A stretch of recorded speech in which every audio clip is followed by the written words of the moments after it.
Traditionally, vice chair would move into the chair, and then we would appoint a vice chair. Okay. Am I correct there? Well, could the chair, I mean, the chair doesn't have to step down, or what's, I mean, because we've had the chair in place for several years in the past, right?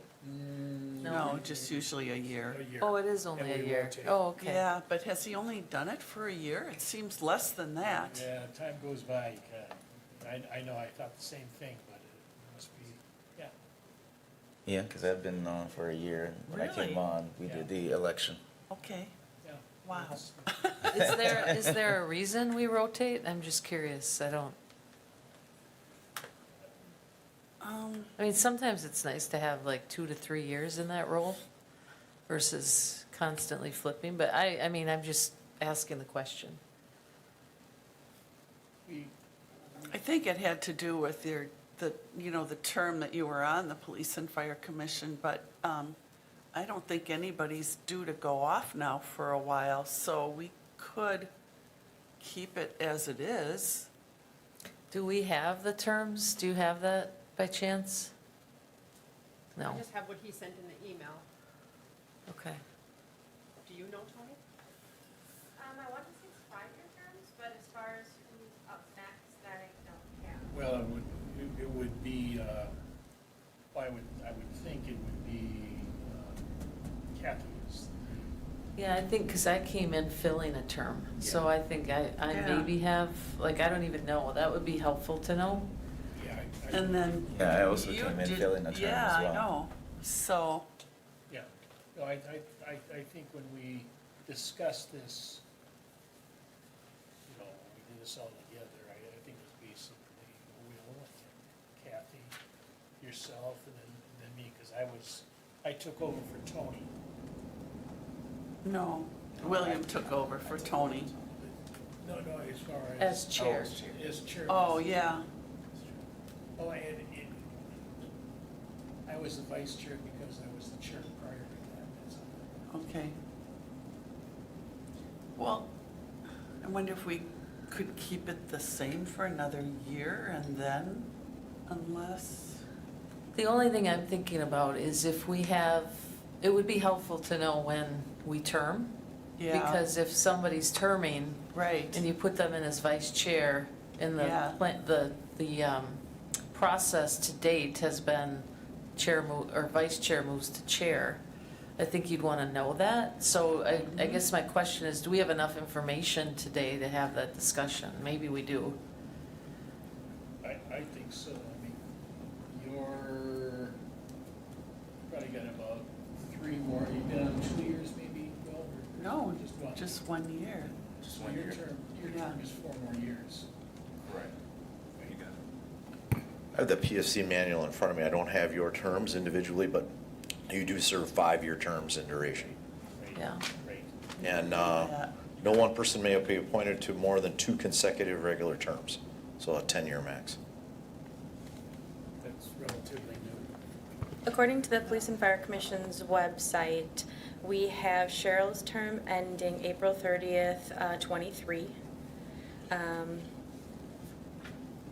Bill, your term ends the 24th. Michael's ends the 25th. Kathy's is up the 22nd.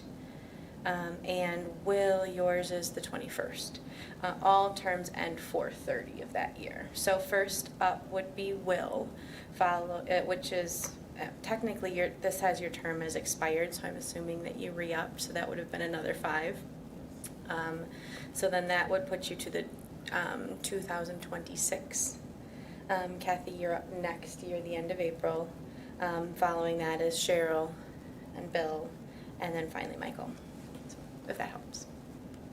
All right, so then I would make a motion to have William move into the chair role. I'll second that. All right, all those in favor? Aye. Aye. Okay. And then I'll take a motion for vice chair. I would say either Bill or Cheryl. Um, Yeah. Would you like to be vice chair, Bill? Sure. Okay, I'll make a motion that Bill be appointed vice chair. I'll second. All those in favor? Aye. Aye. And then I'll take a motion for secretary. I'll make a motion to appoint Cheryl as secretary. I'll second that. All those in favor? Aye. All right. I think that's it. All right. All right, All right, thank you. got that done. All right, then we will move Good to job. the next item on the agenda, which is a monthly presentation of police department operations. Good morning, Ben. Good morning. So the chief and deputy chief are currently at, I think, the police executive group retreat, and so I'm sure they're having a fun time. So I'm happy to be with you here this morning. It's my understanding that the chief did provide the committee with a Wausau operations report, and I'll just touch on 4 of the highlights from the chief's opening message. Number 1 is that in the month of May, we had our second firearm homicide, and that involved a 45-year-old male shooting another 45-year-old male as he sat in his car. He drove a few blocks away and entered a local business, asked for help. Officers responded and aided him. Days following, he ended up succumbing to his injuries as a result of that shooting. The second point is that overdoses, we continue to see a rise in that. This year, we're at about a 30% increase year over year from last year, and yet last year was up from the previous year. I think we're at about 7 fatalities from overdoses through today's date, which is more than a 100% increase over last year. We had 5 all of last year, which is concerning. I mean, we have about 3 per month, and those are the ones that are reported to us. Many, probably more than that, go unreported to us. And some things that we're doing in response to that are meeting with the health department, meeting with North Central, and also reaching out to other departments that have worked with an organization called PARI. It's called Police Assisted Addiction and Recovery Initiative, and that pairs up law enforcement officers with recovery coaches and trying to build a bridge from that point of overdose for those that do survive and trying to get them the help that they need. The third thing is that with the assistance of Assistant City Attorney Tara Alfonso, a case was presented and the liquor license for Rock's Place was revoked. Last is more positive, and that is we, on May 21st, hired 3 new police officers, Ryan Montalto, Kong Lor, and Hunter Stark. Now, 2 of them are former CSOs for us, so we continue to see a good trend in using our CSO program sort of as a recruitment method for us. So, are there any questions about the report that the chief provided to you?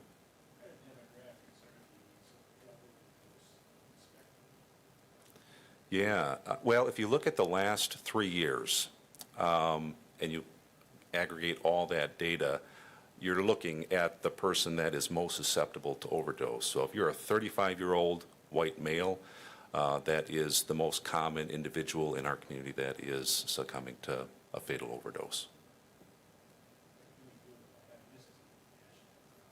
Yeah. Me too. You know, my best answer to that is to build those bridges to recovery. I don't think that, unfortunately, we as a police department have a good handle on what's available. So that's what our community resource officer has been tasked to investigate.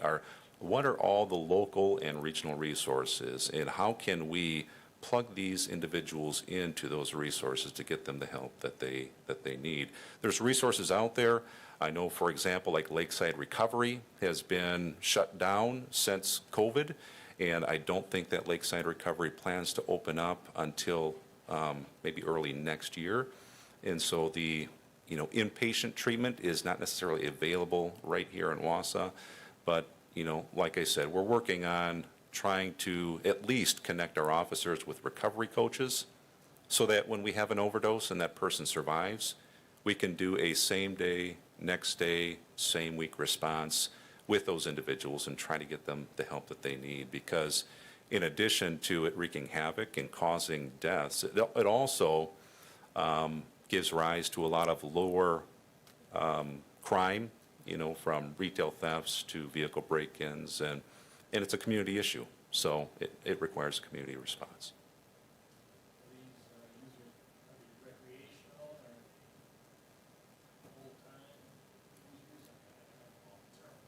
Yeah, it's diverse, and how somebody begins down that road is as diverse as the person. You might have somebody that, for example, was in a car accident and was prescribed medication to deal with that pain, and then once the prescription runs out, then they look for other means to satisfy and alleviate that pain. For others, it might come down to, the friends they chose to associate with. Maybe there were family issues involved, and, they looked for help in the wrong places. It is. What I can tell you is we're not going to arrest our way out of that problem. It's about getting them the help that they need. It was a great report, by the way. Yeah, long, but I really liked it, yeah. I'll pass that along to the chief. Yeah, Thank you. good, well done. All right, any other questions?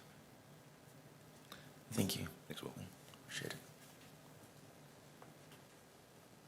All right, moving forward on the agenda, the monthly presentation of the fire department.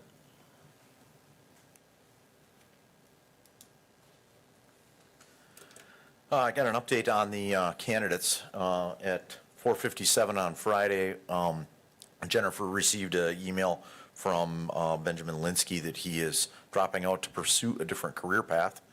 So that's unfortunate. And our other candidate is out. I'm not sure what she had for car problems, but she's still on her way this direction. So we'll see where she's at when we conclude here. For our May report, you can see we're still trying to overcome some of the software changes that we've had here as far as the report goes. And so it looks a little bit different. I'm hoping to morph this into a little bit more detailed, more descriptive report as we move forward that can maybe provide you with some of the more detailed information you're looking for. Of course, if you have anything specifically you'd like to see in these reports, let me know as we design the new monthly report. Probably the biggest thing to highlight is the May 1st Packer Drive fire. That was actually in the town of Marathon. It wasn't in Stettin. We thought it was in Stettin initially. That stands as the largest use of MABUS within our MABUS 130 county group. So MABUS stands for Mutual Aid Box Alarm System. It's how we quickly get help from our neighboring departments around us, and that went to a full fifth box. Wind-driven fire in a junkyard, moving structure to structure. It was really a difficult one. We had a strong presence out there. Mike Becker was the battalion chief that was on duty that day. He went out and he got lauded as a lot of kudos from Matt Savage, the chief out at Safer, as Mike being a very key command asset on that scene, as were our people that were working on the ground. I'm sure all of you saw pictures and whatnot in the news about that. It was quite the fire. May 20th, we actually hosted then the MABUS quarterly meeting at Fire Station Number 2, and of course that was a topic, and we continue to learn from those. So any of these MABUS incidents that we work together, they're always not only critiqued within the department. There was an after-action review that occurred at Safer where they invited everyone that was in a command role out there for that, but then that was also critiqued again, and we always try to become better and better at those. So at the May 20th meeting, it was critiqued. Aerial photos were put up, and it was a really good learning experience for all the neighboring departments. I will tell you that the status of MABUS in our county right now is very strong, and that's come from a lot of work from the individuals in each department to ensure that they've got things set up properly. So we've been out. That was one where we were out responding, assisting a neighboring jurisdiction. We have invited them in on many fires. I like to highlight the fire that we had last fall at a major industrial complex, in which we had Merrill, Stevens Point, every other department in between in assisting us. So it's not just a one-way street for sure. May, also not in the report here, is we took delivery of our 2 new pumper engines, $600,000 apiece, manufactured in Ohio. They're in service and doing well. Crew reaction's been amazing.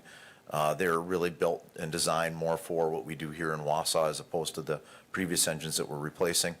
Those are going to be up for sale. If you're interested in buying a fire truck, go out to, that's what we keep telling them. There's going to be a ladder truck that would make a really good lawn ornament out there. Exactly. You own a fire station, why not a truck? So those is kind of some of the highlights that we're going over. The previous 3 candidates that you had interviewed at the last meeting, they are actually wrapping up their academy. On Wednesday, we do their swearing, and then they start on their shifts the 2nd, 3rd, and 5th. For a month, we have them riding, not counting towards staffing, as we really get them to know what they need to know, because when that month ends, then they're going to be, they very well will be alone in the back of an ambulance with a critically ill patient. And so we have to have utmost confidence that they're going to be able to do their job. All 3 of them are doing extremely well, and so we're really excited to bring them on. Obviously, today now, we've been some new hurdles in the hiring been revealed to Tony and I. We have a meeting Tuesday to discuss some advertising stuff. This is a hot topic at the Wisconsin State Fire Chiefs Conference all weekend. They did actually 2 sessions on recruitment and retention. It's not just a Wausau problem, it's a fire service problem across the country, but the Wausau State Chiefs are working on it. We're leaning heavily onto the Wisconsin Technical College system to try to leverage more students into those programs and direct them towards fire service careers. So when you hear the Green Bay Fire Chief talk about having the same issues, and that's just a huge, highly respected department in a large community where they should be able to recruit a lot, you know, it just highlights the problem. So as we sit right now, if Alexandra gets here in time to get interviewed, we'll onboard these 2, and then that will still leave us 3 short of where we need to be. We have another retirement coming up next week, Monday. Chris Barber, a long time, a highly respected lieutenant in our department, is walking out the door and into retirement, and so we'll have then at 3 openings at that point. So we'll have to look at tweaking our academy and when we can get these people onboarded, but something that we're definitely is on the top of our list every morning when we walk into work is this recruitment retention issue and getting our numbers back up. So, question? Well, as Jeremy highlighted in his interview there, what they're really looking at is that we've got to be in the schools. That our recruitment retention issue isn't going to something we're going to solve right now. That there's not a pool of candidates out there that are just sitting waiting for jobs and that we're somehow not connected to. It's the fact that we're not recruiting young individuals to join the trade. So I'll tell you that just recently I was brainstorming this with Captain Bate, and he's invited us to join them. They're doing a booth at the Hmong American Festival to try to appeal to some of the Hmong youth in the community.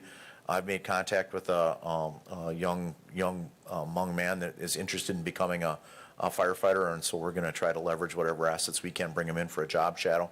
He is just a high school graduate, but I think that's really where where our solutions are going to come from. Finding high quality local youth that want to pursue these careers in public service, and then I see us partnering with the PD and then directing them, finding where their skill sets are, where they want to serve, how they want to serve, and some of them are going to end up on their side and some are going to end up on our side. But when we leverage it together, and they've done a lot of great work.